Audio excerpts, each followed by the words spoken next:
지난주까지 우리가 이제 4주차로 8회까지 하고, 이제 오늘부터 다시 시작이지. 그래서 나는 이제 계속 출제를 하고 있기 때문에 9회라고 붙였는데, 여러분들 문제지로는 2회가 맞아요. 한번 풀어보도록 하겠습니다. 1번, 다음 가와 나에 나타난 고려시대 관리 등용제도에 대한 설명을 옳지 않은 거. 자, 여기서 지금 관리 등용제도에 초점을 맞추시는 거야. 막 그 잘하는 이름 이규보 나왔다고 해서 이규보에 대한 인물탐구 문제가 아니에요. 자, 이규보는 어려서부터 총명에 9살부터 어쩌고저쩌고 3번이나 사마시에 떨어졌다. 자, 사마시, 다른 말로 국자감시라고도 하지. 그래서 그 고려는 고려의 문과는 먼저 향시를 보고, 그 다음에 향시에서 합격을 했다. 개경으로 가가지고 국자감시를 보고, 이 국자감시를 다른 말로 사마시라고 하는 거예요. 그 다음에 여기 합격을 하면, 그 다음에 이제 예부시를 보는데, 이 예부시를 다른 말로 동당시. 진짜 그 문과에서 합격을 하려면 이 예부시에 합격을 해야 된다. 그래서 여기에서는 지금 사마시, 예부시, 그러면 이건 뭐야? 가는 지금 관리 등용제도니까 문과제도를 지금 물어보는 거. 고려 문과제, 과거제, 공무원 공채시험. 나 박경선이 10살 때 아버지 음서로 관직을 받았대. 음서. 그 다음에 여기도 음서. 그러면 이제 나의 제도는 음서. 그러니까 간단하게 그냥 과거하고 음서제도를 물어본 거예요. 자, 과거제도하고 음서제도의 가장 큰 차이점. 과거시험 공채, 음서, 무시험, 특별 채용. 그죠? 자, 음서는 이제 두 가지 있다 했잖아. 그 음보, 그러니까 공신자제. 지금으로 말하자면 국가유공자 자녀. 그 다음에 두 번째, 무는 고위관료 자제. 5품 이상 고위관료 자손. 그러니까 뭐 동생부터 해당 사항이 되는 거, 아들, 손자, 동생, 조카, 사위, 위손자까지 해당 관리의 자손 다. 뭐 음보도 마찬가지고. 근데 음보는 공신자제이기 때문에 이거는 뭐 어느 시대든 다 있어요. 심지어 지금도 이제 그 공무원 시험에서 국가유공자 자녀들이 이제 가산점 더 주잖아요. 그러니까 그런 제도이기 때문에 음보는 뭐 따질 게 아닙니다. 문제는 이제 그 문음이지. 보통 음서 그러면 이 문음을 말해. 시험 없이 무시험으로 특별 그 채용을 하는 건데, 이게 이제 그 5품 이상 고위관료의 아들, 손자, 동생, 조카, 사위, 외손자, 그냥 그 자손은 싹 보통 1년에 한 명씩 1년에 한 명씩이 돼. 정기적으로 해마다 연말에 음서를 하게 하고, 그 외에도 부정기적으로 황제가 이제 음서를 할 수 있도록 해준단 말이야. 한 번에 한 명이라는 뜻이에요. 그렇기 때문에 뭐 올해는 이제 동생, 내년에는 아들, 그 다음 해에는 손자. 그러면 이제 매번 음서 할 때마다 한 명씩 해준다. 그 자손들은 다 관직에 나갈 수가 있다. 이런 얘기가 되지. 그 다음에 법적인 원칙은 음사를 받아서 관직에 나갈 수 있는 건 18세 이상이어야 되는데, 그 원칙도 잘 안 지켜져. 그냥 뭐 10살 이쪽 저쪽이면 막 관직 부여받기도 할 때. 자, 근데 이제 옳지 않은 걸 물어봤어요. 1번, 천민들도 과거제도를 통해 관리가 될 수 없지. 너무 어이없게 이제 문제가 쉽게 너무 어이없게 이제 쉽게 출제가 된 거죠. 자, 고려시대의 과거제도 응시 자격은 양인 100정 이상. 이거 주의하셔야 돼. 양인 100정 이상. 100정이라는 개념이 16세기 조선 중기 이후, 그 다음 그 이전 15세기 조선 초기까지 100정이라는 개념이 달라지잖아요. 그치? 그거 아직 그 개념 모르시면 이제 공부가 안 된 거고. 그치? 자, 그래서 양인 100정 이상. 그러면 고려시대 때 그 과거시험 응시할 수 없는 계층은 누구냐? 천민. 그러니까 노비와 같은 천민. 그 다음에 향, 부곡서, 거주민. 과거시험 응시가 안 됩니다. 그죠? 이런 사람들이 아닌 일반 양인 100점 이상이면 누구나 이제 과거시험 응시가 된다. 그러니까 1번이 옳지 않아. 자, 과거제도 중 문과를 뽑는 시험에 제술과와 명경과가 있다. 이게 이제 조선과 고려의 차이점인데, 고려는 문과에 향시부터 예부시까지 다 제술과 따로, 그 다음에 명경과 따로예요. 자, 제술과는 그 글을 직접 자기가 직접 글을 쓰는 거. 제술이라는 말이 글짓기라는 뜻이라 그랬어요. 그래서 시, 국, 사, 책. 특히 이제 중요한 게 예부시에서 이제 물어볼 정도면 책. 이거는 국가 정책. 자, 이런 것들을 다루는 학문을 사장학이라고 해. 직접 자기가 문장을 쓰는 거. 그러니까 문학적 소양이 있어야지. 자, 명경과는 유교 경전을 이제 테스트하는 겁니다. 유교 경전을 테스트하는 건데 이걸 중시하는 걸 경학이라고 하고. 그래서 고려 때는 이제 뭐를 더 중시했느냐? 제술과를 훨씬 중시해요. 고려 때. 자, 근데 이게 나중에 조선시대 가면 이제 어떻게 바뀌냐? 조선시대는 속과에서 구분을 하죠. 속과에서. 자, 속과에서 제술과에 해당하는 부분이 진사시. 그 다음에 명경과에 해당하는 부분이 생원시. 그래서 이제 진사시, 생원시를 합쳐서 속과. 그죠? 여기 합격해서 진사, 생원이 되면 중앙으로 올라가서 이제 뭐를 봐야 돼? 대과, 즉 문과를 봐야 돼. 그러고 난 다음에 이제 문과, 즉 대과인데 이 대과는 구분이 없어요. 대과는 구분이 없이 그 두 가지를 다 봅니다. 초시, 복시, 전시를 보는데 보통 이제 초시에서 생원시 개념, 그러니까 이제 경전. 그다음 복시에서 이제 진사시 개념, 제술과 쪽, 그죠? 그러니까 두 가지를 다 해야 돼. 문과에서는 다. 그러나 속과에서는 이제 고려처럼 구분을 하는데 고려는 조선과 달리 예부시까지 이게 다 나눠져요. 예부시까지. 그래서 고려에서는 이제 뭐를 더 중시하느냐? 제술과를 명경과보다 훨씬 중시한다. 제술과 합격생이 명경과 합격생 10배 이상 더 선발을 한다 그랬어요. 자, 그래서 2번 맞고 3번 오품위상 관리의 자손은 음서제도를 통해 관리가 될 수 있고 그 다음에 음서제도는 고려 관료체제의 귀족적 성격을 보여준다. 이것도 맞고. 그래서 이제 문제 자체는 쉽죠. 답은 뭐 쉽게 1번 바로 나오는데 요거 가지고 이제 니네는 고려 문과 과거시험제도, 조선의 과거시험제도, 특히 같은 문과, 그치? 이거 정확하게 구분을 하실 줄 아셔야 돼. 그죠? 고려는 최종 시험인 예부시까지 제술과 명경과가 구분이 되지만 조선은 그러지 않는다. 속과에서만 구분해요. 속과에서만 생원시, 진사시 구분하는데 한 사람이 생원시, 진사시 둘 다 봐도 돼요. 왜냐면 이제 시험 날짜가 다르기 때문에 너희들 이제 국가직 보고 지방직 보고 이런 식으로 한 사람이 둘 다 봐도 된다.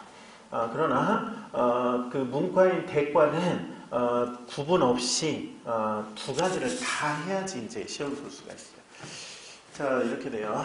그 다음에 조선시대 문과 응시 금지. 경복대전에 의하면 조선시대는 누가 문과 응시가 금지가 되느냐? 부정을 저지른 관리의 자손, 중죄인의 자손, 반역 등의, 그러니까 영모 등의 중죄인의 자손, 그 다음 서얼과 그 자손, 재혼한 여성의 아들과 손자, 이런 경우는 문과 응시가 금지돼요. 그 당연히 천민도 해당이 되고.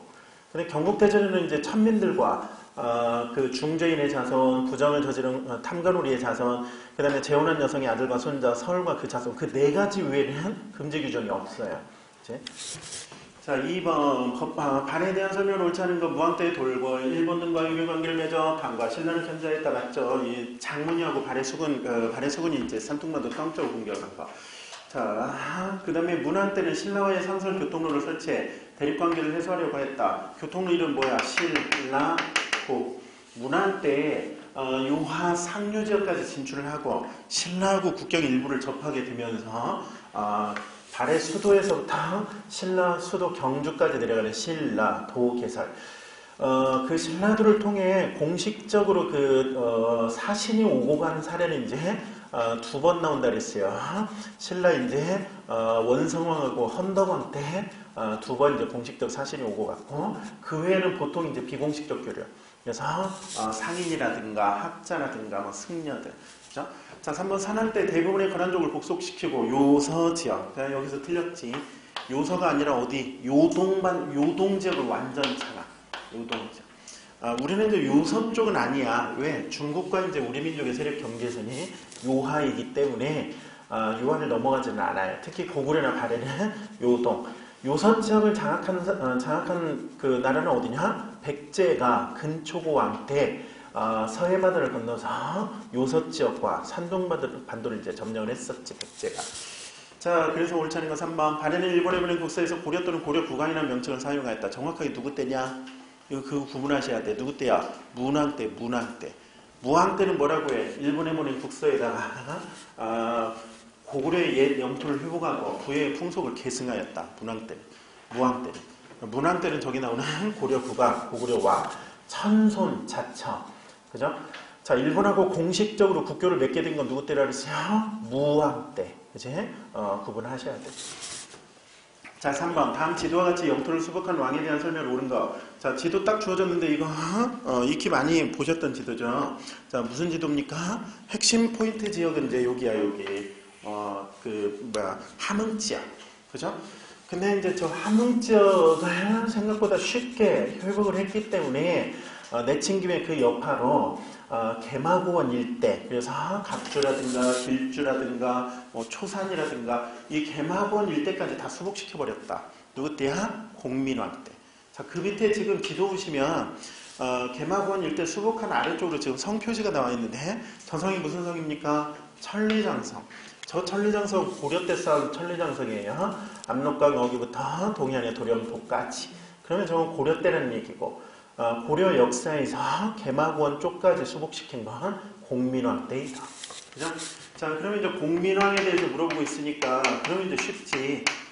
공민왕에 대한 설명을 옳은 걸 찾아보세요. 자, 기억관 전면면정도감 설치했냐 안 했냐? 설치했어요. 자, 전면면정도감 설치한 왕들 누구누구 있다 그랬냐? 불러봐. 안 나오는 경식기들. 자, 다시 불러봐. 원종 순서대로. 그 다음 청렬왕. 그 다음에 공민왕. 그 다음 우왕까지. 전면편정도가. 그죠? 그러니까 당연히 공민왕도 들어갔습니다. 자, 니은번 정동행성 이문소 폐지했다. 맞아 틀려? 맞아. 자, 정동행성 설치한 건 누구 때? 정동행성 설치한 건 충렬한 때랬죠. 1281년. 그치? 충렬한 때. 일본 정벌을 위해 설치를 했다가 일본 정벌 실패한다. 지금 이거 이 내용 모르면 이거 지금 여기 뭐 시험 문제 시험풀로 들어오면 안 돼. 이론도 하나도 정리 안 돼 있는데 이거 뭐 모의고사 백날 풀어봐요. 그거 헛짓거리예요.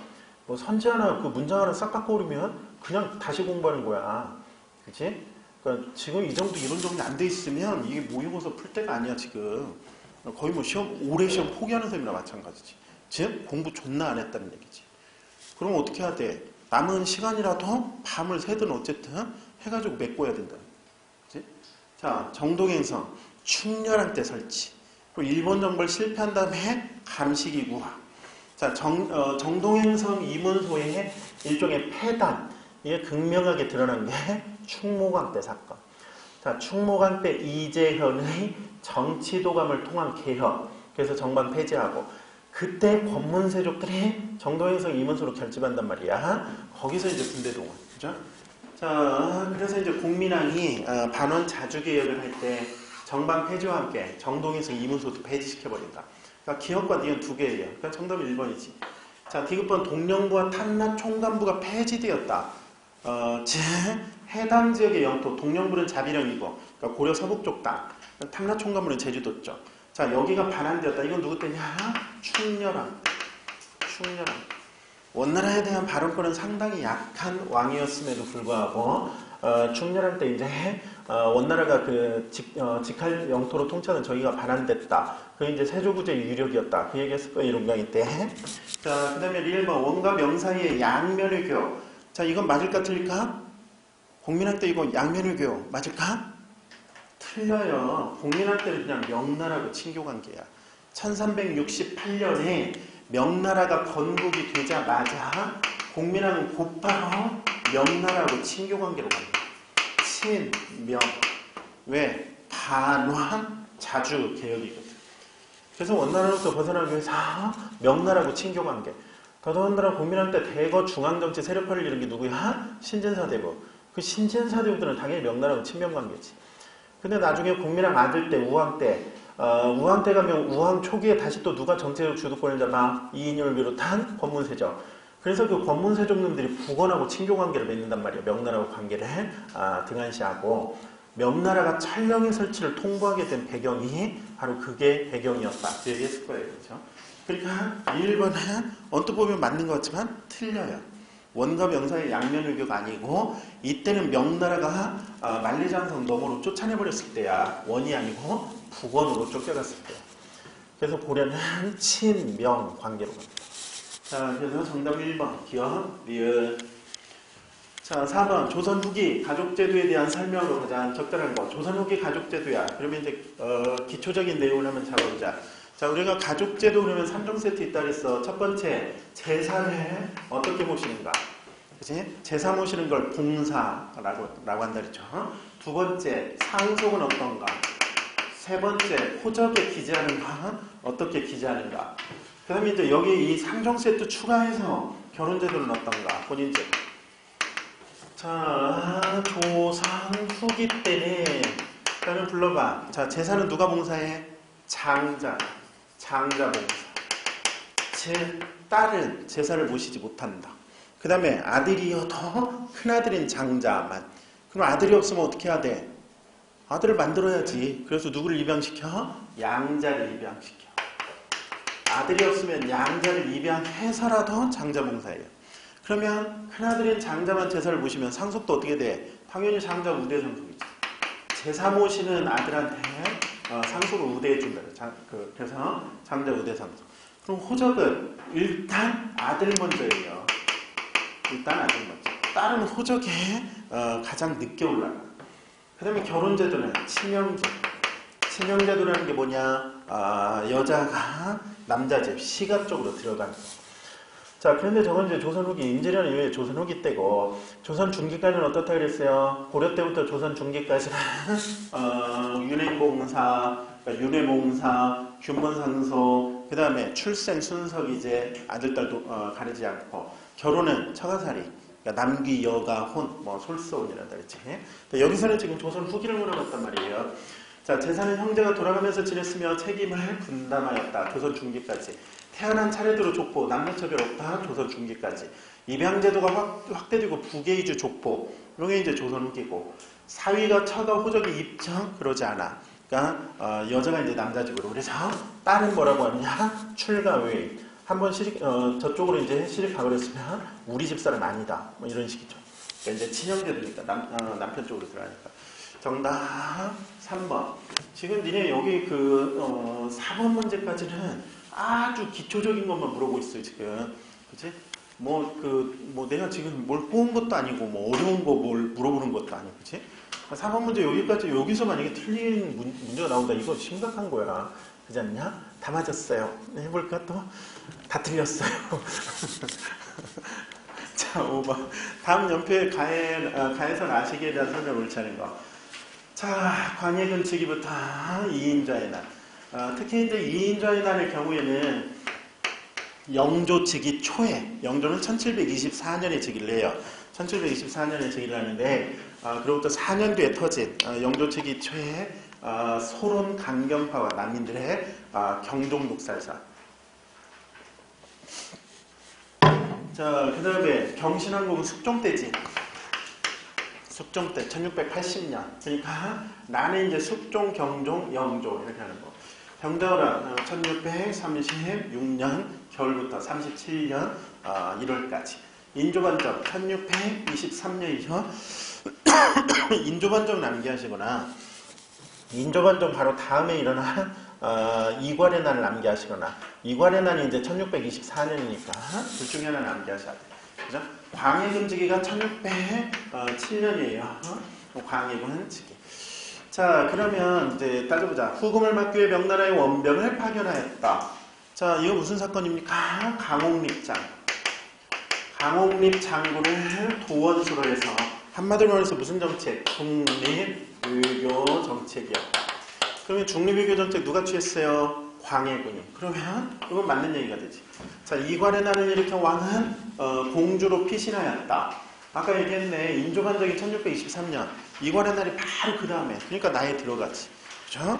그래서 1624년 이괄의 날.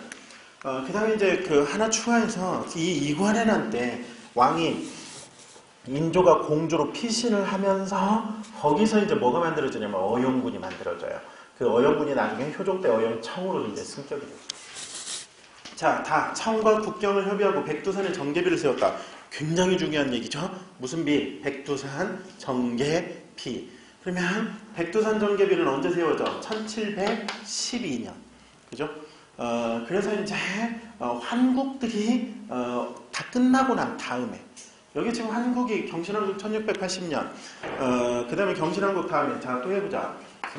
그 기회 되는 대로 계속 반복하시는 거야. 숙종 때 황국이야. 자, 숙종 즉위 초에는 어느 붕당이 주도하고 있어? 갑인여성에서 승리한 남이 주도하고 있어. 그러면 이제 황국의 순서 불러봐. 경제신문에 나온 기사를 보고 갑돌이가 열받아서 술을 마셔. 아주 환장하겠어. 한국. 자, 그러면 경신한국 때는 누구로 바뀌어? 서인. 기사한국 때는 또 누구로 바뀌어? 남인. 갑순한국 때는 또 누구로 다시 바뀌어? 서인. 근데 문제는 경신한국 때 서인이 경신한국 직후 1683년부터 노론과 소론으로 나뉘어요. 노소 분단. 그렇기 때문에 이제 갑순한국 때 서인도 사실은 이제 같은 붕당이 아니고 노론과 소론으로 나뉘어 있는 상황이지. 자, 근데 경신한국 때는 이제 그 왕세자 문제가 없단 말이야. 그때는 이제 왕자가 이제 태어난 게 아니었으니까. 문제는 갑순한국 때는 왕세자 문제가 이제 발생을 해요. 기존의 희빈 장씨, 이 갑순한국은 희빈 장씨가 다시 후궁으로 떨어지고 인연하고 민씨 복위시키고 그런가 하면 숙종은 숙빈 최씨한테 푹 빠지고, 그죠? 그 숙빈 최씨가 연인구를 또 낳았다 그랬잖아. 자, 노로는 연인구를 지지하는 거고, 소로는 기존의 그 희빈장씨 아들 세자 윤을 지지하는 거고. 자, 이렇게 가는데, 자, 연대 경신한국이 언제입니까? 1680년. 기사왕국은 그로부터 9년 뒤에요. 1689년. 그 다음에 갑순한국은 5년 뒤고 1694년. 이렇게 가는 거거든. 그죠? 그리고 1701년에 무고예요. 1712년에 백두산 정계비. 그러면 백두산 정계비는 라로 가야지. 라. 다가 아니고 라. 경신한국 다음이니까. 그러니까 이게 틀렸어요. 자, 그 다음에 안용복이 일본에 건너가 물릉도와 우선도가 우리 영토임을 확인하였다. 언제 무렵이라 그랬냐? 갑순한국 무렵이라 그랬어요. 갑순한국 무렵. 그래서 갑순한국 이 시기에 일본을 두 번 가. 1694년, 이때하고 1696년 하고. 그래서 갑순한국 무렵. 그죠? 그러니까 라 맞잖아요. 그러니까 만약에 숙종 때 영토와 관련해 안용복의 독도 주권 확인, 그 다음 청나라고 백두산 정계비 건립, 그 순서를 물어볼 수 있다 그랬어요. 그럼 뭐가 먼저야? 안용복의 독도 주권 확인이 먼저지. 그러고 백두산 정계비. 그죠? 아니, 이거 별로 어려운 것도 아니잖아. 그지? 내가 니네들 그 이론 강의할 때 정리한 순서대로 해요. 항상 그 시간 순서대로 정리해 주잖아. 그죠? 그럼 이렇게 해서 풀으시면 되겠어요. 그러니까 이제 니네가 이 오범은 조금 난이도 있다고 느낄 수가 있는데 기본적으로 암기할 그 연대 또는 잡을 시기 잡으셨으면 그렇게 또 이제 어렵진 않을 거야. 그지? 내가 이론 강의 때 이제 강조했던 거 돼 있으면 푸는 거고, 그러지 않으면 이건 이제 3번, 4번의 경우 그지? 몸에 징여분 것도 막 그래야지. 자, 아니다. 여기는 이제 그 전주니까 여기는 고시기 하네. 막 이제 그러겠대요. 그죠? 자, 6번 가요. 다음 같은 주장에 대한 설명을 가장 적절한 거 마무리. 생기고 나면 통한 기운을 받아 어쩌고저쩌고. 자, 그런데 중략 다음에 뭐라고 돼 있냐? 사람만은 바르고 통한 기운을 받았기 때문에 마음이 가장 영묘하대.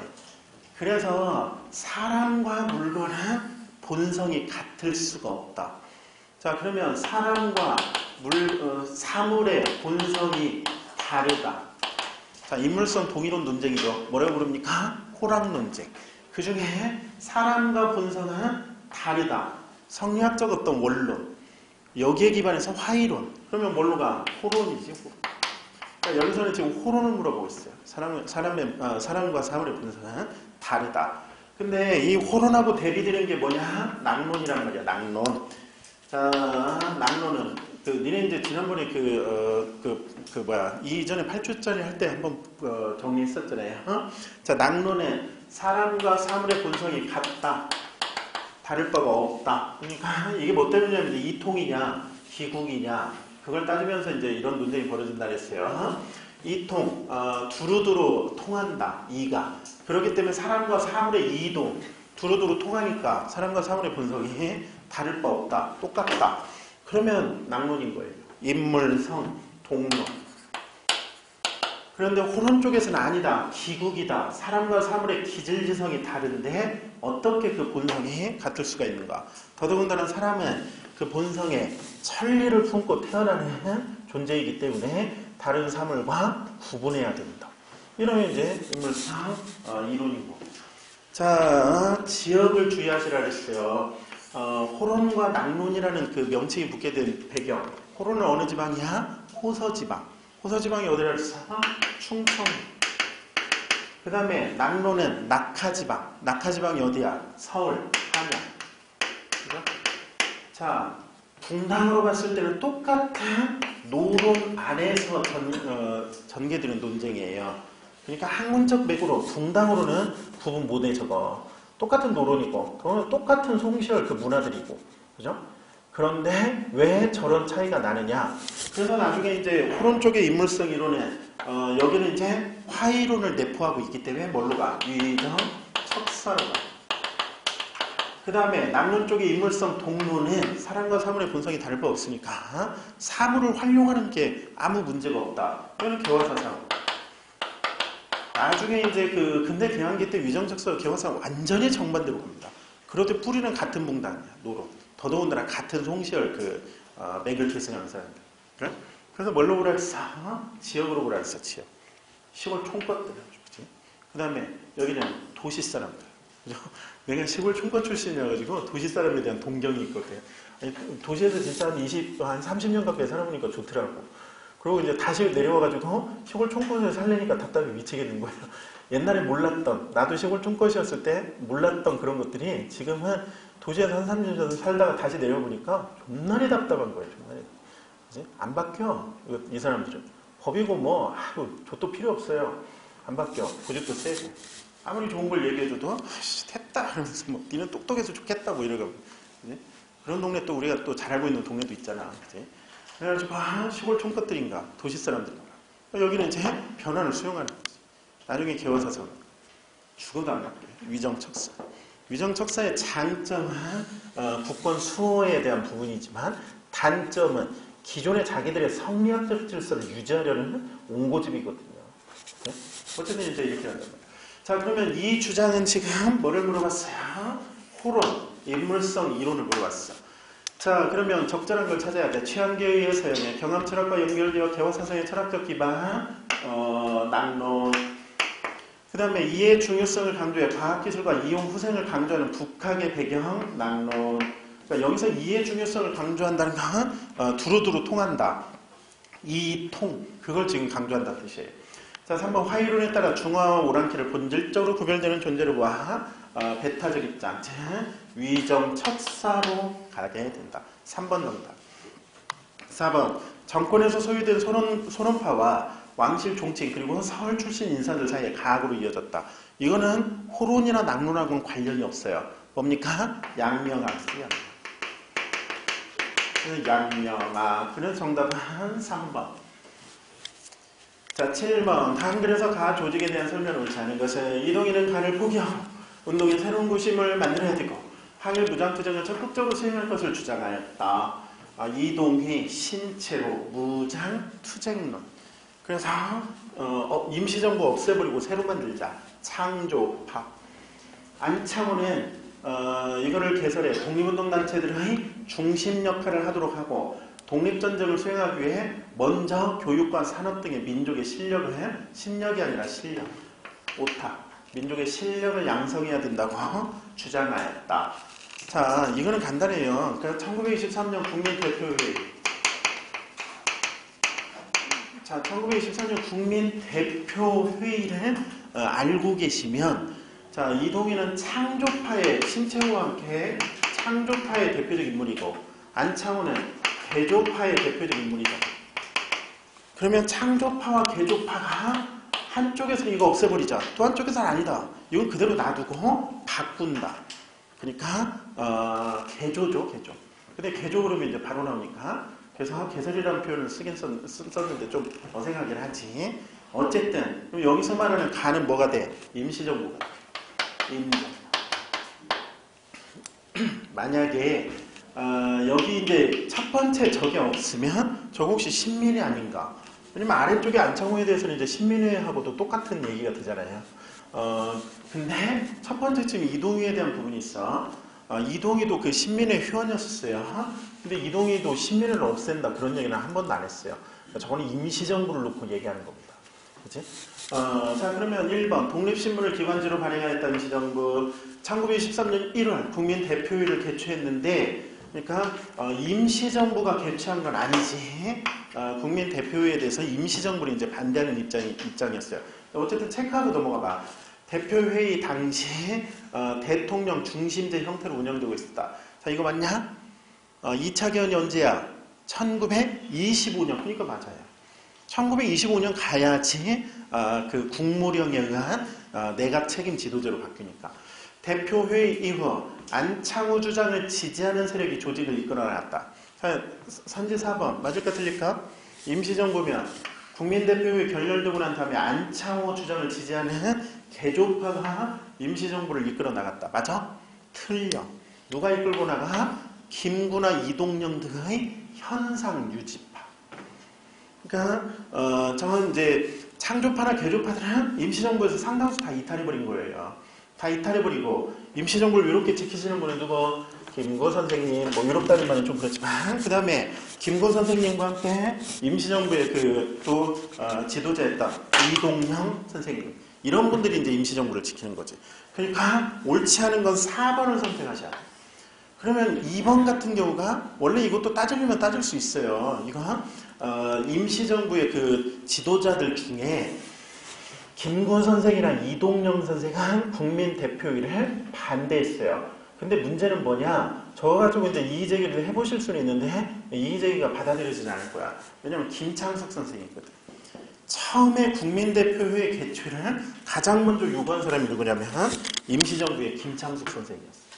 임시정부의 김창석 선생이 회의 소집을 제일 먼저 요구하고 거기에 대해서 안창호와 신채호가 호응을 하고, 그렇게 해서 이제 김구나 이동영 등의 반대에도 불구하고 회의가 열렸단 말이야.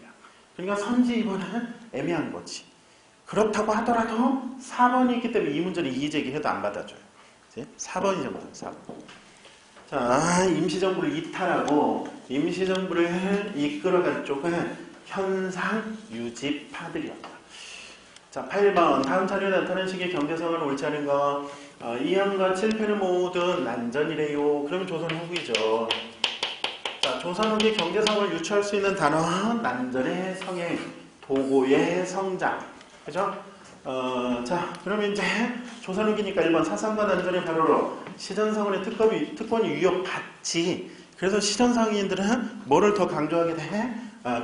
난전권을 강조하게 돼. 그랬는데 정조대왕 때 신해년이 1791년에 정조대왕이 유기전을 제외한 나머지 모든 시전상인들의 난전권을 없애버려요. 신해 통보. 그치? 시전상인들이 막 우리는 난전권을 난전하는 거 정조대왕 조카 그리고 다 이제 없애버린 거지. 그래도 이제 유기전은 남아요. 유기전. 그치? 자, 이번 강경포 원산포 지역의 새로운 상업중심지 포구입니다. 포구. 이 포구는 사실 고려 때부터 이제 상업 중심지로 떠오르는 포구들이 있었는데 조선 후기 때 가면 특히 포구들이 아주 중요한 상업 중심지로 이제 떠올라요. 자, 그 다음에 3번 포구를 이용해 경강상인이 선상활동을 활발히 벌이기도 한다. 자, 대표적으로 경강상인 누가 있냐? 경강상인 그러면 한강과 그 다음에 그 서해안, 그죠? 포구 활용. 그러니까 경강상인들이 맞아요. 자, 중개무역을 하던 송상이 운송업과 조선업을 지배하면서 전혀 안 맞지. 자, 송상들은 내상과 만상 사이의 중개무역, 인삼무역. 그러면 여기 있는 운송업과 조선업은 누가 해? 형강상인들, 선상인, 경강상인들이 운송업과 조선을 하는 거지. 그리고 4번이 틀렸어요. 그죠? 자, 이거는 이제 조선 후기에 수도 한양에서는 시전상인들 중심으로 공인, 그러니까 대동법 시행 이후 정부를 상대로 이제 정부를 상대로 거래하는 공인, 그 다음 독점적 도매상인인 도고, 그 다음에 전국 각지에서는 특정적의 상권을 장악하는 대형 상인들, 그런 사람들은 사상이라고.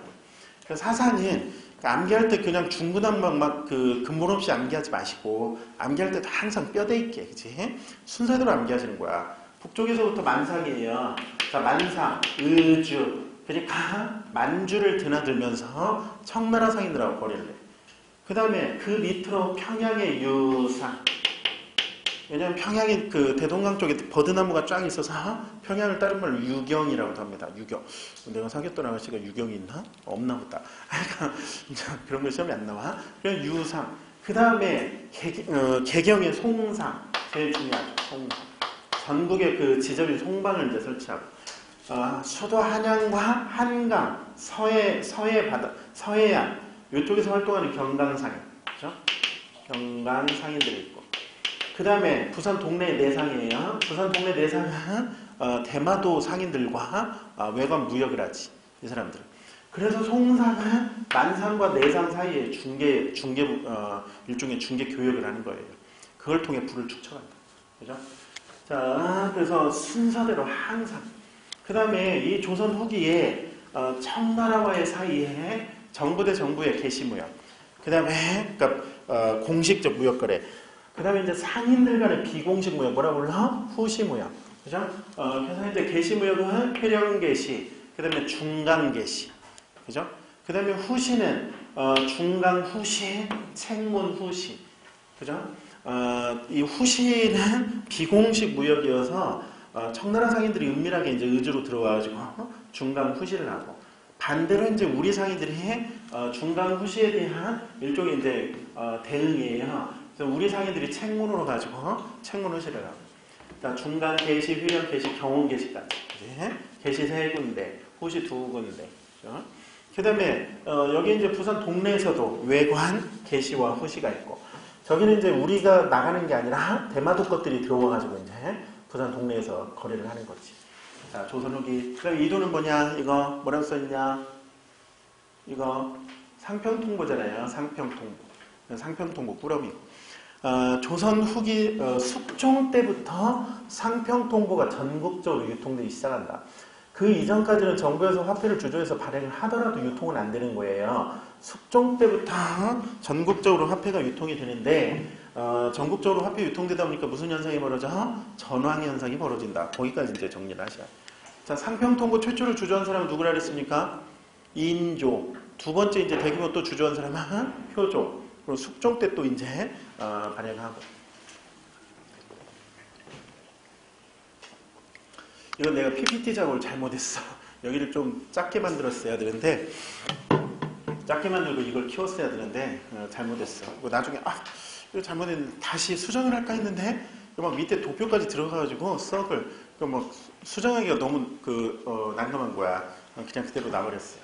자, 여기 지금 위에 제식은 딱 보니까 자주적, 평화적, 민족, 대단결. 자, 조국 통일 3대 원칙이죠. 이거 그럼 뭡니까? 1972년 7.4 남북 공동성명. 72년 7.4 남북 공동성명. 차, 이 문제가 아주. 자, 밑에 삼선견 나와 있잖아요. 삼선견 언제냐? 69년. 날치기 개헌. 그죠? 삼선견 그 공화당 의원들끼리 날치기 개헌. 날치기 개헌 하니까 또 날치알밥 먹고 싶지 않냐?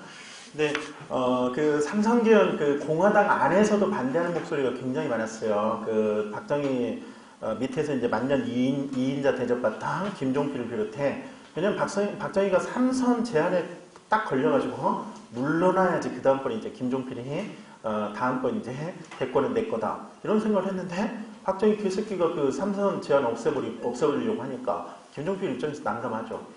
그지? 박정희 이 새끼는 아무리 양파 같은 새끼야. 아주 그냥 까고. 그지? 근데 이제 김종필뿐만 아니라 공화당의 그 젊은 소장파 의원들도 이건 아무리 저기 한다고 해도 삼선 제한을 없앤다는 건 너무한다 이거지. 삼선 제한을 없애는 건 안 된다. 개헌의 반대파들이 많았어요. 가장 대표적인 인물이 누구였냐면 이만섭 의원이었는데, 나중에 이제 국회의장까지 하신 분이야. 그 이만섭 의원이 그러니까 이제 김종필은 박정희가 그 처조카 사위이기도 하고 그 5.16 이제 쿠데타 때 반란 때 같이 하기도 하고 그래서 김종필을 이제 박정희가 만나가지고 이제 설득을 합니다. 그래서 김종필이 이제 어쩔 수 없이 그 삼선 개헌에 이제 동의하기로 하고 문제는 이제 소장파 그 개헌 반대파 의원의 가장 대표적인 인물 이만석 의원이었어요. 그래서 이제 박정희가 그 이만석 의원을 직접 만나가지고 얘기를 해. 너는 왜 그렇게 삼선 개헌에 반대하느냐? 그치? 그랬더니 삼선 그 제한을 없애면 이거는 뭐 장기 독재로 가는 수순이 아니냐. 당시 신민당 대통령 후보인 김대중도 똑같은 얘기를 했잖아요. 유세에서.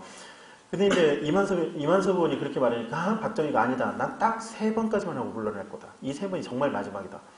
그러니까 이제 그걸 이제 딱 3번까지로 너한테 맹세할 수 있다. 그러니까 이제 이만석이 뭐라 그랬냐면 정말 그렇게 딱 그 이번에 3번째까지만 하고 물러나겠다면 한 가지 조건을 들어주면 삼선 개헌에 동의할 수도 있다. 그게 뭐냐? 중앙정보부장 잘라라. 당시 이제 중앙정보부장이 어떤 새끼냐면 김영욱이라는 놈인데 남산의 멧돼지라는 별명이 있었어요. 최근에 이제 남산의 부장들이라는 영화 그 있었잖아. 거기 보면 이제 일부 내용이 나오는데 김영욱 이 새끼는 어떤 새끼냐면 일단은 박정희 새끼가 민족의 암덩어리예요. 한국사에서.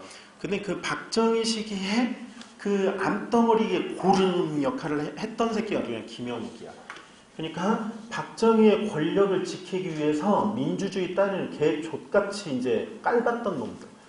그래가지고 뭐 국회의원들 잡아다 막 고문하고 테러하고 이런 거 아주 우습게 여기는 그게 누구부터 시작이 이 김영욱 이 새끼부터 시작. 사실은 원래 5.16 반란이라고 하는 게 민주주의 안기를 개 조소로 알았던 거지만 특히 이제 김영욱입니다. 그래갖고 이 김영욱은 여당인 공화당 의원들도 막 삼선 반대한다 그러면 데려다가 막 그 뭐랄까 막 린치 가하고 그 다음에 여당은 여당이지만 또 야당이 있거든. 야당이 이제 신민당 쪽에서도 반대하니까 신민당 쪽에 가장 또 삼선 개헌 그 격렬하게 반대했던 게 대통령 후보인 김대중하고 최연소 이제 원내대표 다음에 김영삼. 그러니까 김영삼 의원 차에다가 초산을 뿌려버려요. 일본식 표현으로 질산이라고 하지. 어쨌건 간에 염산입니다, 염산. 그치? 근데 이제 다행히 차 유리가 이제, 그 뭐랄까, 깨지질 않아가지고, 유리 때문에 이제 차 도장면만 녹아요. 근데 그런 거를 갖다 아무렇지도 않게 할 생각인 게 김영욱 이 새끼 때부터지. 물론 김영욱 이전부터 보이긴 보였는데, 하여간 이 새끼. 근데 솔직히 말하자면 이제 김영욱한테 그런 걸 시키는 새끼가 박정희인 거고, 그치? 그래가지고 이제 이만섭이 그 김영욱의 퇴진을 조건으로 해서 삼선 개헌에 그러면 동의하겠다. 그래서 김영욱이 잘려요. 그러고 공화당만으로 과반수석이 돼 있었기 때문에 야당이 이제 신민당 그 뭐랄까 신민당 이제 따돌리고 지들끼리 이제 날치기 개헌 시켜버리고 이게 이제 69년에 삼선 개헌이에요. 그리고 이제 7대 대통령 선거가 1971년 4월 27일. 우리는 보통 이제 71년 뭐 5월 이렇게 이제 간단하게 암기하는데 정확하게는 4월 27일. 여당인 공화당의 그 박정희하고 야당인 신민당의 김대중 후보하고 표차가 딱 95만 표 차이였어. 95만 표 차이. 이게 이제 95만 표 차이가 뭐 아주 많은 것도 아니고 아주 적은 그렇다고 아주 적은 표 차도 아니에요. 문제는 그 우리가 이제 지금 현재 우리나라 그 한국 그 사회에 가장 이제 고질적인 병폐 지금이야 당연히 이제 오로지 장모님한테 충성하는 떡검들하고 이제 그거 개새끼들 떡검들 받아쓰기 하는데 받아쓰기 막 존나리 열심히 하는 그지 그 우수한 학벌에 그 우수한 두뇌에 그지 언론사 기자랍시고 들어갔을 때는 존나리 그 자부심이 있었을 건데 지금 우리나라 이제 기레기라고도 안 하잖아 기덕이라고 하죠 기덕이 이 새끼들은 대체 무슨 그 프라이드로 사는지 모르겠어요. 그렇게 국민들한테 욕을 처먹어도 그냥 자기들끼리 세상에서 나 기자야 막 이러고 그지? 그러고 막 왜 하고 이러나 진짜 기덕이 개새끼들 아침부터 존나 기분 나빠진다 그치? 막 족발에 소주 마시고 싶지 않냐? 딱 일주일 남았어 일주일. 다음 주 수요일까지 못해. 어쨌든 간에 지금 이제 그 새끼들 가장 대표적인 병폐이긴 한데 또 하나의 병폐가 뭐냐? 지역감정이거든. 물론 그 기대기 새끼들 손에 이제 놀아나기 때문에 이제 형성이 되는 것도 있지만 그 지역감정이 정치적으로 최초로 악용되는 사례가 저 71년에 7대 대통령 선거예요. 저때 박정희 측에서 김대중 신민당 후보를 호남지역 후보다 이거야. 그리고 거기에 맞서서 호남지역 후보한테 줘야겠는가. 그러니까 영남 사람은 영남지역 후보 대통령 박정희. 그래서 지역감정을 최초로 악용한 선거. 근데 이제 나중에 지역감정 우리가 또 한 번 이제 문제시됐던 게 김영삼 대통령 당선되던 그 선거에서 김기춘이가 부산에 내려가지고 우리가 남이가 그 초원복집 사건. 근데 이제 그때는 또 왜 그랬냐면 이때 당시 신민당 내부의 대통령 경선을 할 때 김대중, 이철승, 김영삼 세 사람이 이제 그 40대 기수로 해갖고 떠오른 사람들이거든. 이 세 사람이 나왔는데 이철승 의원이 전주고, 김대중이 호남이고, 그다음에 이제 김영삼이 저쪽 그 부산 마산 쪽이란 말이야. 그랬는데 신민당 원내 경선에서 김대중이 대통령 후보로 이제 선출이 되게 된 게 이철승이 중간에 포기하고 김대중 쪽으로 몰아줬어요. 김영삼이 이제 그게 마음에 남았다고 해. 그래가지고 그 결국 이제 김대중으로 원내 이제 경선 투표를 김대중으로 딱 결정이 됐는데 김영삼이 그 뒤로 이제 결과에 일단 승복을 해서 김대중의 그 대통령 후보로 선출된 김대중을 위해 선거 지원을 한다. 각종 유세에서. 그래갖고 낮에는 선거 지원을 해줘. 김대중에 대한. 밤에는 집에서 엄청 울었대요. 분해가지고. 호남 것들 둘이서 야합해가지고 자기를 이제 일종의 그 경선에서 떨어뜨렸다. 그게. 그래가지고 이제 그게 마음에 좀 남았다고요. 그죠? 근데 어쨌든 간에 그래서 71년 5월. 자, 국가보유에 관한 특별조치법. 간단히 말하자면 국가보안법 변칙 개정 사건. 71년 12월. 닐슨 미국 대통령, 닐슨이 아니라 닉슨이야. 닉슨 왜 이렇게 못하고 왔냐. 그죠? 닐슨이 아니라 닉슨. 핑퐁 외교해가지고. 닉슨 미국 대통령이 중국 방문. 제 대탕트죠. 72년 2월입니다. 72년 2월. 그러면 이제 유신헌법 제정이에요. 유신헌법 제정은 언제냐? 72년 10월에 이제 유신하고, 그리고 개헌이 12월에 이제 11월 말에서 12월. 그죠? 근데 이제 유신체제 자체가 72년 10월이니까 그렇게 잡으시면 돼. 그러니까 결국은 7.4남북 공동성명 언제 들어가야 돼? 라에 들어가야 돼. 청각에서 한번 딱. 그쵸? 요거는 이제 참고로 7대 대통령 선거가 언제인가? 71년 5월. 그 다음에 닉슨 미국 대통령 중국 방문. 그러니까 당시 대탕트 분위기의 대표적 사건이었어요. 이것 때문에 이제 남북한이 쇼를 한 거야. 7.4 남북 공동성명으로. 근데 내가 왜 쇼라고 하느냐? 이거 공동성명 발표해놓고 난 다음에 남쪽에서는 이제 그 유신체제, 북쪽에서는 그 헌법을 바꿔버려요. 사회주의 헌법 그 개정을 시킨 다음에 주체사상 바탕에 깔고 김일성이 그 돼지를 이제 주석 땅이었고 주석들 못 박아. 그러니까 남과 북이 각각 독재체제 구축으로 가지. 그래서 이제 쇼라고 하는 거지. 그죠? 평화통일에 진짜 관심이 있어서 한 게 아니라는 얘기죠. 어떤 의미에서. 자, 그래서 정답은 라가 되겠어요. 라. 그리고 여기 나오는 국가보위에 관한 특별조치법. 내가 이거 국가보안법 변칙 개정이라는 말을 쓰려다가 그냥 이대로 썼는데, 왜냐면 국가보위라는 용어를 써가지고 이제 한국사에서 시험 문제 나올 만한 게 1980년 5월 31일 날 전대가리 놈이죠. 신군부 세력이 5.18 광주 민주화운동으로 광주 시민들 학살하고 난 다음에 5월 30일 날 뭐를 만드냐면 국가보위 비상대책위원회를 만들어. 줄여갖고 뭐냐면 국보위. 국가보위 비상대책. 그러니까 국가보위란 말 나오면 그것만 생각할까봐 71년 12월에도 국가보위에 관한 특별조치법, 즉 국가보위라는 용어를 썼었다. 저때. 이제 전두환이가 만들어낸 용어는 아니라는 거지. 전두환의 모든 것들은 박정희를 보고 그대로 답습하는 거예요. 그러니까 그 국보위, 국가보위 비상대책위원회도 박정희의 국가재건 최고위를 그대로 따라하는 거예요. 네? 자, 이렇게 한다. 10번 가요. 다음 조약에 관한 대안 설명 오는 걸 보기 위해서 모두 골라보라. 조선국은 부산 등 향장에 일본인이 와가지고 통상을 하도록 허가한다. 그 다음에 일본국 항해자가 자유롭게 해안을 측량하도록 허가한다. 자, 무슨 조약입니까? 강화도 조약이 되겠어요. 강화도 조약과 그 다음에 이제 부록 조약으로 조일, 수, 조규, 부록까지 이제 같이 맞물리게 됩니다. 조일, 수호, 조규, 부록까지. 자, 일본국 인민은 본국에서 현행되는 화폐들로 조선국 인민, 그러네요. 조일, 수호, 조규, 부록. 그죠? 자, 그러면 이 두 가지 조약에 대한 설명 오는 거. 청나라를 의식에 조선을 자주국으로 인정하였다. 그래서 이제 강화도지역 제1관이 조선은 자주국이다. 일본과 동등한 권리를 갖는다. 청나라의 종주권을 끊기 위해 개항장박 심리까지 외국인의 왕래를 허가했다. 이 표현이 참 난감한데 항구 중심으로부터 사방 심리. 그걸 확대 해석해서 개항장박 심리까지 부산, 인천, 원산에 이어 군산, 마산까지 개항하기로. 군산, 마산은 강화도 조약에서 언급이 안 돼요. 왜냐하면 강화도 조약에 의해서 개항이 되는 건 부산, 원산, 인천이었고 나중에 이제 군산이나 마산 이런 항구들은 다 이제 1890년대 무렵입니다. 1890년대 이후. 그래서 관련이 없어.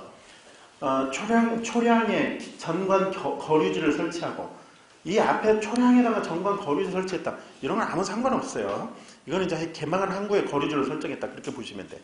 초량은 이제 참고로 부산에 있어요. 부산 동네 쪽에. 그런데 그 뒤에 수출입 물품에 5% 관세를 부과한다.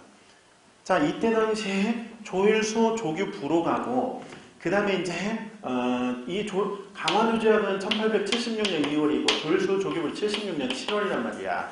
76년 7월에 같이 체결이 된 게 조일 무역 규칙이야. 거기서 관세 조항이 나와. 자, 이때 관세는 몇 퍼센트 하기로 했어? 무관세 하기로 했어. 무관세. 그럼 여기 나오는 일본 상품에 대해 5% 관세를 부과한다. 이 관세 얘기는 언제 나와? 1883년 7월 조일 무역규칙을 조일 통상 장정으로 개정했습니다. 그때 일본 상품에 대한 관세를 처음으로 이제 설정을 하게 돼요. 그러니까 디귿, 리을은 아예 강화도 조약이나 조일소 조규 부록과 아무 상관이 없어요. 이 두 가지. 그러니까 그렇게 되면 이제 니은번도 뭐 썩 맞다고 보기는 애매한데 개항장방 심리까지. 항구 중심에서 사방 심리까지. 그죠? 거류지.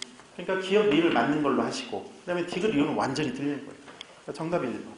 그죠?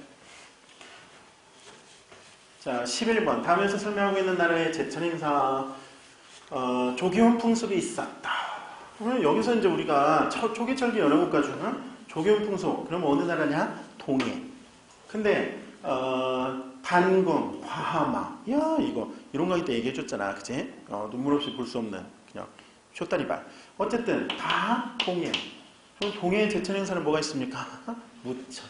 정답 뭐 이건 단답형 문제여서. 자, 영고는 어느 나라 거야? 부여. 그 다음에 동맹은 이거 고구려. 그 다음에 초제는 초기 철기국가 제천 행사 아니야. 왜? 도교의 제사거든. 도교에서 왕이 하늘에다가 제사 지내는 건데, 자, 우리 역사에서 초제는 언제부터 지냈을까요? 일단 공식적 기록으로 남아있는 건 고려 때부터고, 도교가 공식적으로 우리한테 들어온 게 언제야?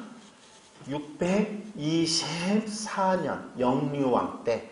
그러니까 만약에 이제 기록은 없지만 도교가 들어와갖고 초제할 수 있지 않겠느냐? 그래봐야 7세기 초반이에요. 그러니까 7세기 초반 이전까지는 초제라는 제사가 있을 수가 없지. 그죠? 자, 그래서 정답이 1번 되겠어요.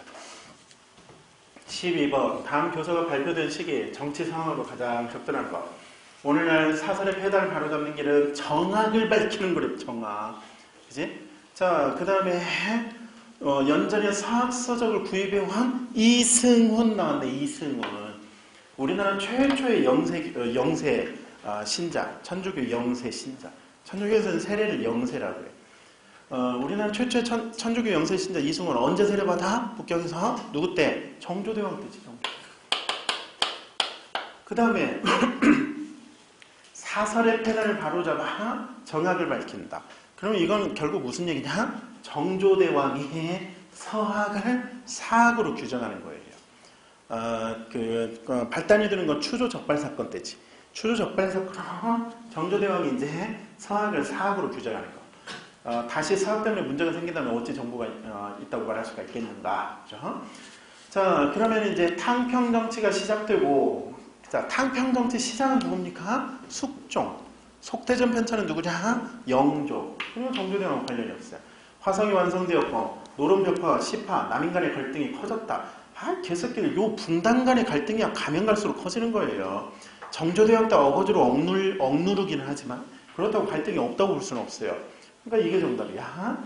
기사왕국, 갑슬왕국 등의 환국이 이어지고 장길산 나와요. 장길산. 누구 때야? 숙종.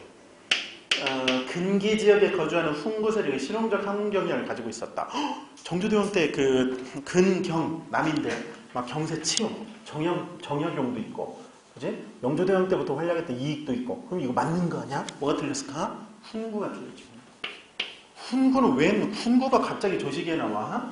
훈구는 언제? 15세기 조선 관악화 그 세력 그쪽들이 이제 훈구라고 하죠. 16세기 중반 이후로 정계에서 도태돼. 조선 그 성리학 사상계에서도 훈구들은 도태가 돼. 16세기 중반 이후로는 살인들의 시대예요. 그러니까 붕당도 다 살인들이야. 그치?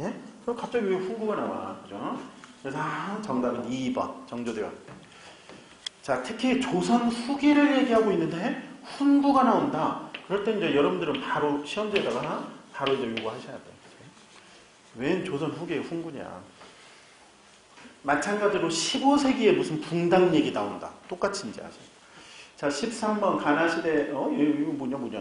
자, 주어진 제도를 갖고 있는 나라에 대해 올바르게 연결한 거.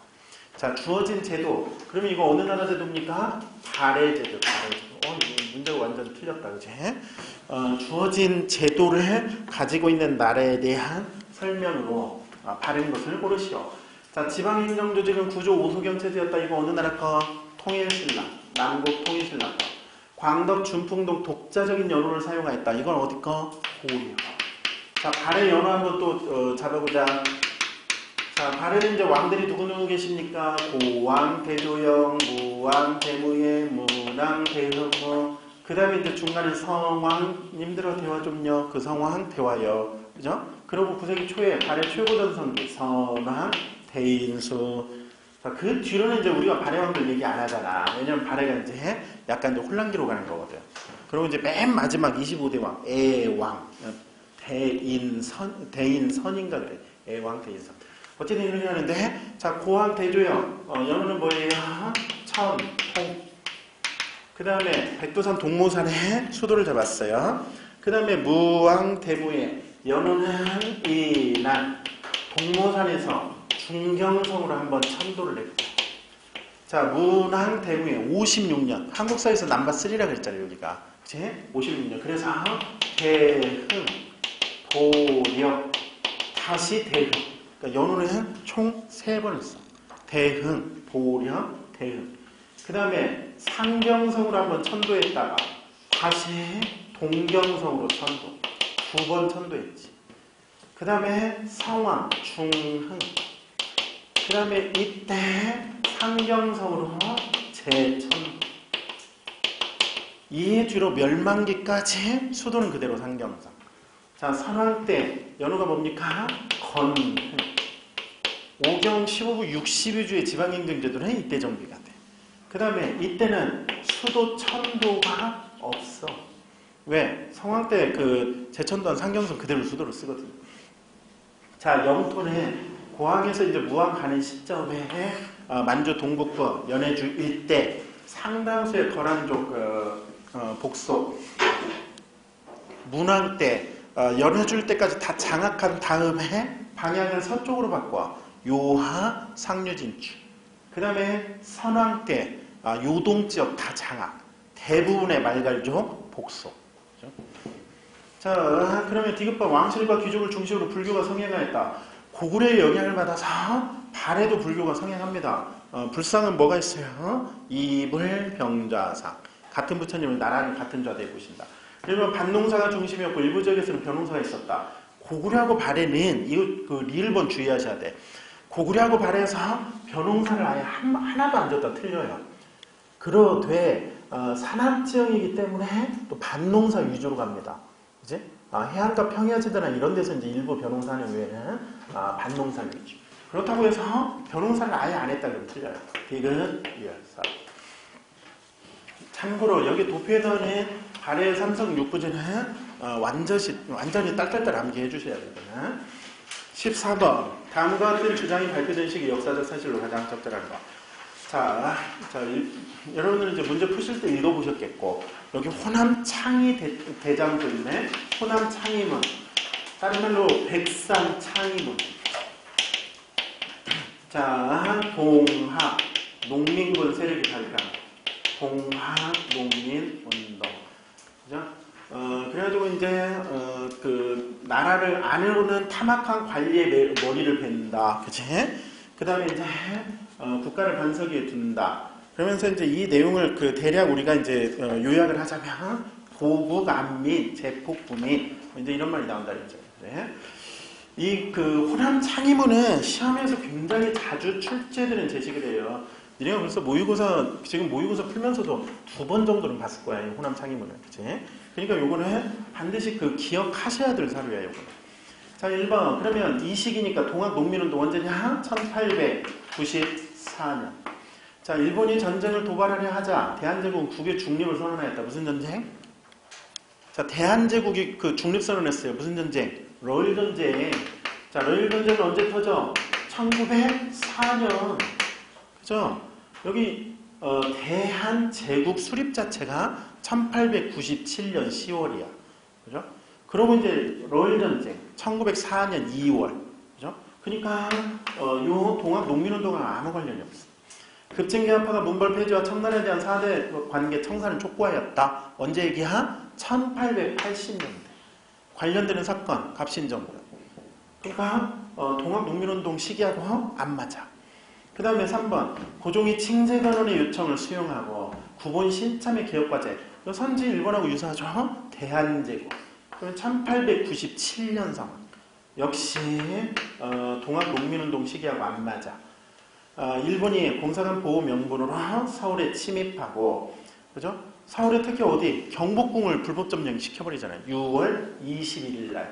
이놈 새끼들. 요새 이제 일본이 무슨 주장이 나오냐면, 일본이 결국은 이제 그 지난주인가 내가 그 일본 조만간에 그 국가 특별 재난 사태 선포할지도 모른다 그랬었잖아. 결국 이제 선포했잖아요. 아베가. 그랬더니 이제 일본 안에서 그러니까 일본 안에 있는 이제 우리 쪽, 우리 교포 쪽이지. 우리 교포들 쪽에서 이제 무슨 얘기가 나오느냐. 일본 놈들이 이제 어쩔 수 없이 국가 특별 재난 사태까지 선포할 수밖에 없다는 건 지들도 더 이상 상황을 숨기지 못한다는 뜻이야. 이렇게 되면 이제 문제가 더 커질 거. 왜냐? 걔들은 이미 코로나 지금 뭐 어떻게 통계도 못 잡을 거예요. 멍청한 새끼들. 왜냐면 우리처럼 빨리빨리 딱딱 파악을 해가지고 격리를 시키든 뭐를 하든 이게 돼 있어야 되는데 전 세계에서 유일하게 확진자들 동선 다 추적해가지고 그 확진자가 어디서 누구와 접촉할 가능성이 있다. 이거 파악해서 체크하는 거 우리밖에 없어요. 왜냐면 이제 이게 뭐하고 관련되냐? 그 개인의 이제 휴대폰 그 전파를 가지고 추적을 하잖아. 그러니 이거 잘못하면 이제 사생활 침해다 이러거든. 실제로 이제 유럽이나 미국 놈들은 사생활 그 논란 때문에 이게 법이 안 돼 있는 거야. 우리는 이거 언제 만드느냐? 메르스 때문에 많이 죽었잖아. 메르스 때문에 많이 죽어가지고 그 다음에 이제 바로 법 바꿔가지고 국가 비상사태 때는 개인의 사생활보다는 어떤 그 사회 자체의 안전보장이 중요하다. 해가지고 이제 위치 파악을 할 수 있도록 누구를 접촉해야 되는지 파악해야 됩니다. 닭대가리년 때 꼭 지금의 일본처럼 했었잖아요. 쉬쉬하고 그냥 발표도 안 하고. 그때 당시 이제 그 서울시 쪽에서 메르스 이제 저기 이제 발표하고 하면서 알려주고 이제 대응이 된 거지. 그 이전까지는 쉬쉬했던 거야. 벽에다가 A4 용지로 살려야 한다 붙여놓고 막 그 사진이나 찍고 있고. 진짜 생각해보면 아주 끔찍하죠. 근데 우리는 이제 그때 그 교훈 삼아가지고 심지어 이제 뭐까지 했었냐면 진단 키트 그 의료 업체를 불러가지고 진단 키트 승인 내주고 바로 이제 그 생산하도록 했던 게 확진자 딱 4명 나오던 시점. 그러니까 4번째 확진자 딱 나왔을 때 그 이제 업체들 불러서 만약에 이제 진단 키트가 어느 정도 효용성이 있다면 바로 승인해준다. 그리고 바로 이제 생산하도록 한 거지. 그 다음에 확진자 늘어나면서 그 진단 키트 요거 가지고 진단하는 게 효과를 발휘하는 거지.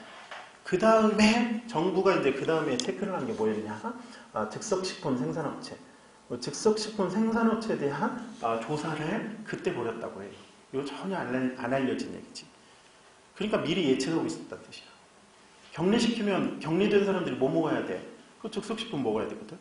전 세계에서 지금 우리나라 이제 우리가 지지난주까지는 진단키트라든가 의료 이제 장비 그것만 요청했는데 지난주부터는 다른 나라들이 뭐를 요청하느냐? 라면, 즉석식품 이거 수출해달라 지금 요청하고. 근데 우리가 이제 그 사실 국내에서도 사재기가 없잖아요. 그만큼 이제 생산을 늘려놨다는 얘기거든. 그리고 빠르게 생산할 수 있도록 더 문제가 없도록 미리 단속했다는 뜻이고. 가만히 보면 이 사람은 그 내가 이제 문재인 대통령 좋아하는 쪽이긴 하지만 가끔 답답하다는 얘기도 했었잖아. 왜? 지나치게 정도를 걷거든.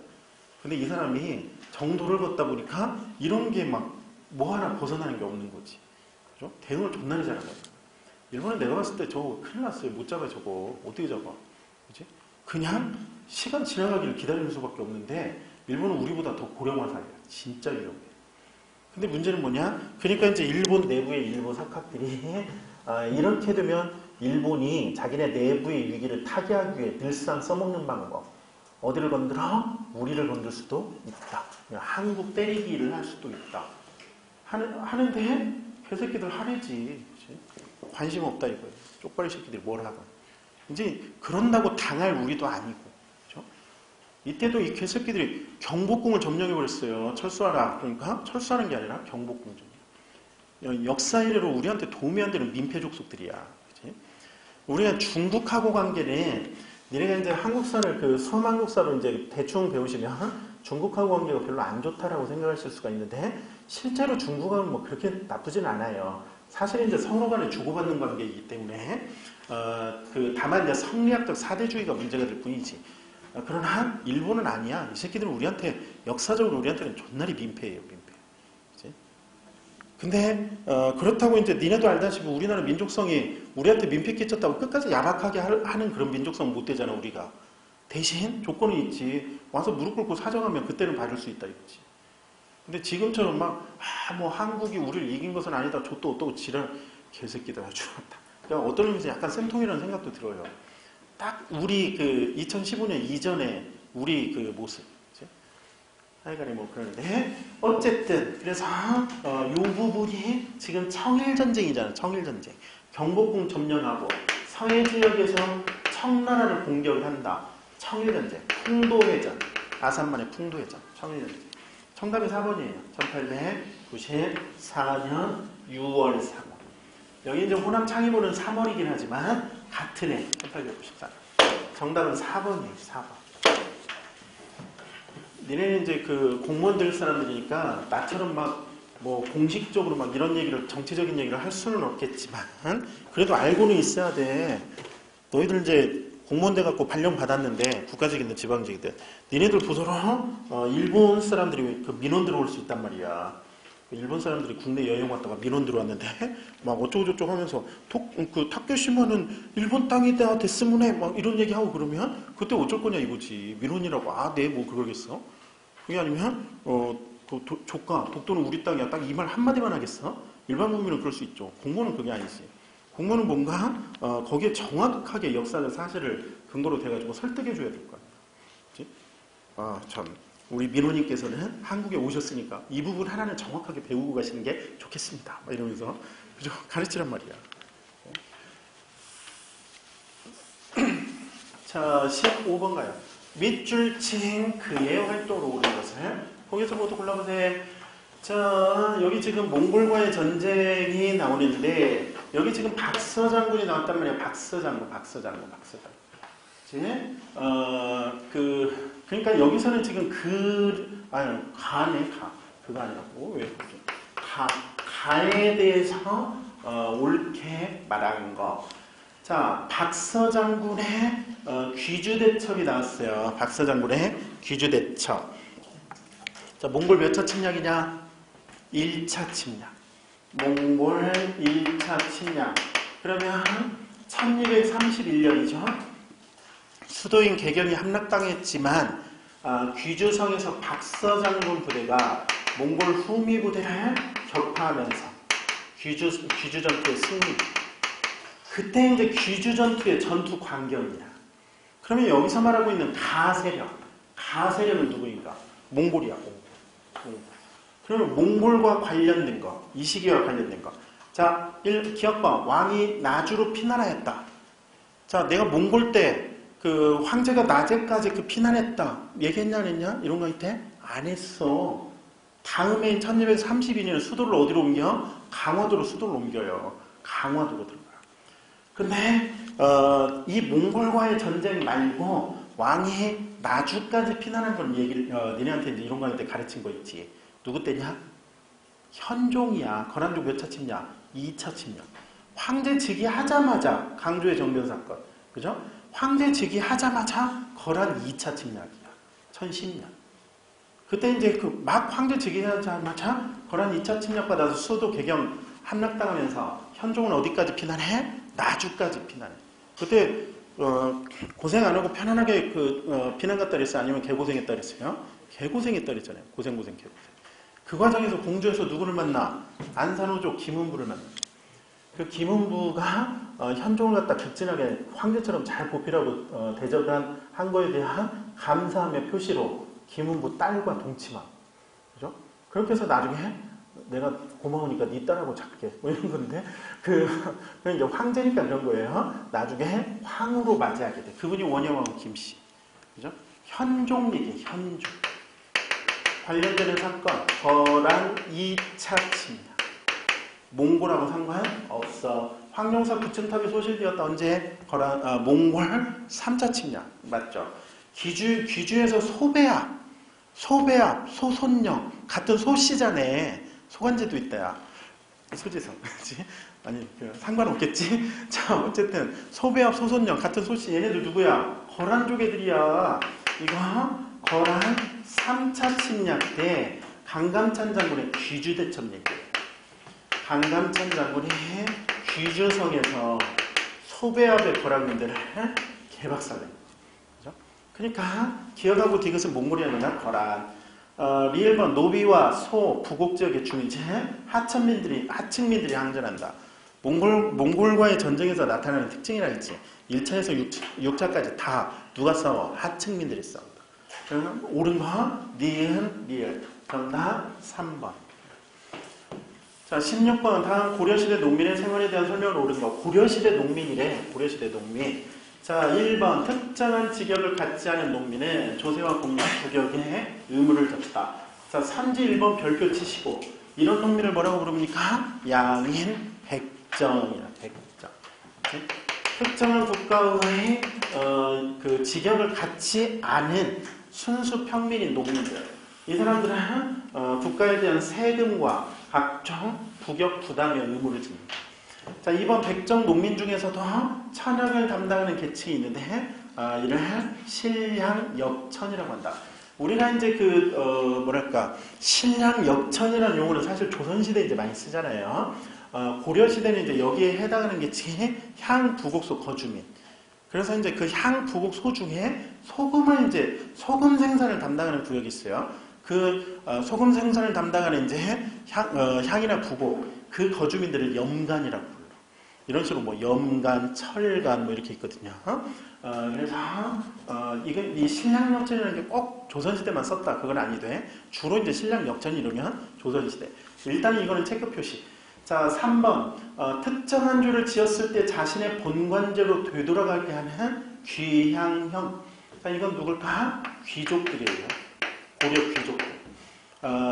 수도 개경에서 활동을 하는 고려 귀족들의 경우에 처벌 방식 중에 자신의 본관지, 쉽게 말하면 고향으로 내려보내. 그러니까 정치 활동 자체를 차단시킨다는 뜻입니다. 귀족들한테는 아주 무서운 연골이에요. 그러니까 농민이 아니라 귀족이라는 얘기고, 옳은 거니까 정답은 1번 되겠네. 자, 4번. 9년별로 일정액을 할당하는 비총법. 이거 총액제도지. 조선 후기에 숙종 때 이후로 각 9년별로 그냥 총액을 할당해서 내려보내요. 그러면 해당 9년은 유효화를 막론하고 할당된 총액대로 납부한다. 그때 토지에 대한 조세의 총액제, 그걸 비총법. 그 다음에 군포의 총액제, 군총법. 그치? 환곡에 대한 총액제, 환총법. 조선 후기. 그러니까 지금 고려시대 농민의 생활에 대한 설명을 옳은 거니까 정답은 1번. 그러면 2번은 뭐가 틀렸느냐? 백정 농민은 천역을 담당하는 계층이 아니지. 그러니까 양인 중에서도 백정이 아닌 백정과 천민 사이 계층, 그 사람들이 누구냐? 향, 부곡서, 거주민. 신부는 양인이지만 백정이 될 수 없는 사람들. 향, 부곡서, 거주민. 그 사람들이 이제 천역. 그러니까 농민이 이 사람들은 백정 농민은 아니다. 그래서 정답 1번 되겠어요. 1번. 자, 다시 양인 백정은 신분상 제한이 없는 자유민이 돼 국가의 아무런 직역을 담당하지 않는 순수 평민인 농민. 그죠? 그 백정 밑으로 같은 양인이기는 하되 백정하고는 구분이 되는 천민과 사이계층, 향, 부곡서, 거주민. 선지 2번은 지금 그걸 말해요. 자, 17번. 다음 자료에 나타낸 시기의 경제적 상황으로 가장 적절한 거. 공무는 각종 현물 대신 쌀로 통일하고 징수. 자, 언제입니까? 대동법. 자, 그러면 기업번 재정 감소분을 결작 등으로 보충하였다. 결작은 뭐하고 관련되냐? 균형법. 지금 대동법은 누구 때야? 광해군 때야. 균형법은 누구 때야? 영조 때. 시기가 틀려. 17세기고 이건 18세기고. 자, 이를 관리하는 감독관적으로 선해청이 설치되었다. 맞고. 인증, 족증 등의 폐단, 균형법. 전국적으로 실시되는데 100여 년이 소요되었다. 왜? 지주들이 반발했거든. 맨 처음에 광해군 때는 경기지방. 그러다가 이제 인조 때 좀 확대, 효종 때 확대, 그리고 숙종 때 가서 전국. 그렇죠? 그래도 세 군데 지역은 제외되는 거예요. 익류 지역인 평안도, 함경도, 그 다음 제주도까지. 그렇죠? 어쨌든 정답 니은 리얼. 그래서 대동법과 관련된 사안입니다. 자, 18번 갑니다. 18번 가와 나 사이 시기의 발생한 사실이 아닌 거. 이 18번 문제 너무 좋지 않냐? 18번 문제 아주 좋아. 18번 문제 하트 표시 2개 다르심. 아주 좋아. 서울 동네에서 관민공동회를 열었대. 그러면서 헌의육조가 체결됐어. 관민공동회. 언제냐? 1898년 11월. 그죠? 관민공동회. 만민공동회가 처음 시작된 건 1898년 3월. 박정양 진보내각이 수립되고 난 다음에 정부 고관 대신이 함께 참여하는 관민공동회. 1898년 10월 말부터예요. 헌의육조의 채택이 11월 3일. 그래서 11월.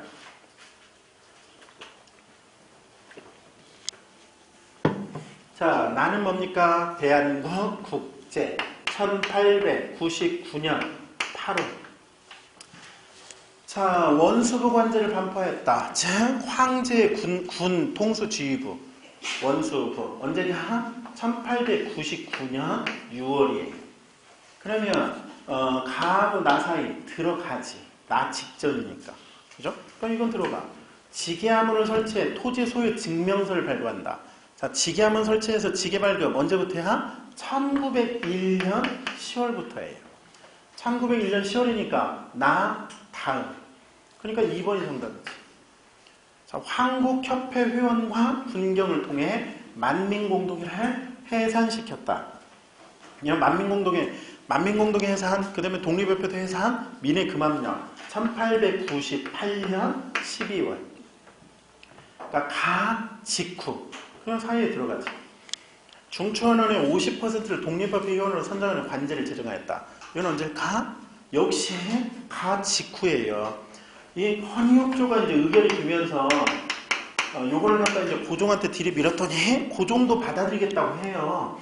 그러고 난 다음에 이제 박정양 내각 측에서 그러면 헌의육조 그 결의안 사항대로 중추원 그 설치를 하고 중추원의 절반은 만민공동에서 선출하고 그래서 이제 만민공동에 설출한 다음에 명단을 보내달라 이것까지 해. 근데 수구파들이 수구파 특히 조병식이 독립협회 공화정 모함 상소를 올려. 고종이 이제 그 상소 받고 그러고 난 다음에 12월 달에 이제 태도가 돌변한 거야. 그리고 이제 해산시켜요. 그러니까 해산당하기 전 헌의육조의 결의 사항에 따라. 그러니까 이건 98년 11월. 그렇죠? 그러니까 들어가. 그러나 2번은 안 돼. 이거는 1901년상.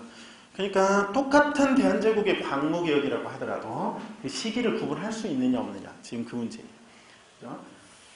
양재하문 설치해가지고 막 어쩌고저쩌고 그러면 양재하문 설치가 1898년 일이잖아요. 그러니까 이제 그건 따져볼 수 있겠는데 지게하문은 완전히 1901년이에요. 그러니까 이거는 따질 수가 없다.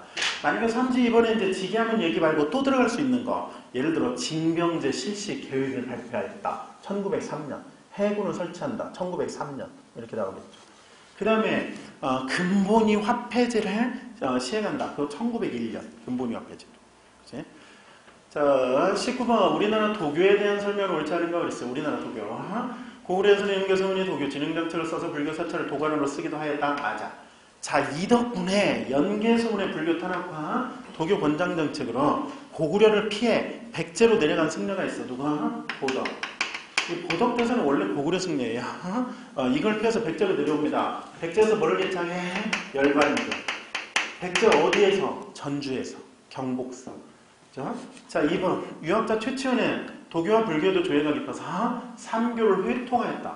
그래서 이제 도가 쪽에서도 큰 힘을 놓고 그 다음에 유학 쪽에서도 큰 힘을 놓고 맞아. 자, 3번 고려 문종 때 보건국이라는 도교의 사원을 세우고 본격적으로 도교를 보고하였다. 그러니까 이게 뭔가 어려워 보이지만 답은 되게 쉽게 나오는 거야. 니네 문종 때 이론 정리하면서 보건국 얘기 나왔나와? 안 나와. 보건국은 언제야? 고려 중기 예종 때 예종 때 이제 왕궁에 보건궁 설치하고 예종 다음에 인종 때는 서경 천돈중의 일환으로 서경에다가 팔성당 이게 이제 도교와 관련됐죠. 예? 보건궁은 예종 때. 문종은 뭐 내가 문종 때 막 동서 대비원 막 이런 건 가르쳤어도 문종 때 보건궁 나 한 번도 안 가르쳤어, 그치? 그러니까 이게 틀린 거지. 3번 정답. 조선 초기에 소격사라는 관점을 두고 1월 성신에 대한 초제, 왕의 초제.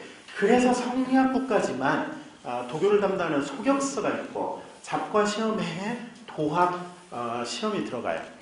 근데 이걸 없애버리자고 주장한 사람 누구? 조광조. 중종이 처음으로 이제 조광조가 그 건의안고에 중종이 처음으로 반대 의사를 표시한 게 저거였어요. 소격서 폐지. 왜냐? 정통 성리학군 중인 세종대왕이나 특히 자기 아버지 성종 때도 없애지 않은 기구거든. 저건 이제 조선의 왕을 일종의 이제 그 황제로 인식하는 초제라고 하는 거 원래 황제밖에는 그 제사를 할 수가 없거든요. 황제로 인식하는 제도거든. 그래서 이제 중종이 선대에 없애지 않고 존속시켰던 건 나름의 이유가 있어서 그럴 것이다. 라고 이제 반대 의사를 표시했음에도 불구하고 조광조와 신진사림들이 막 밀어붙여. 결국은 중종이 거기에 이제 굴복해서 소격서를 없애. 근데 그것 때문에 중종이 이제 조광조에 대한 마음이 확 돌아서면서 기묘사화가 이제 일어나게 돼요.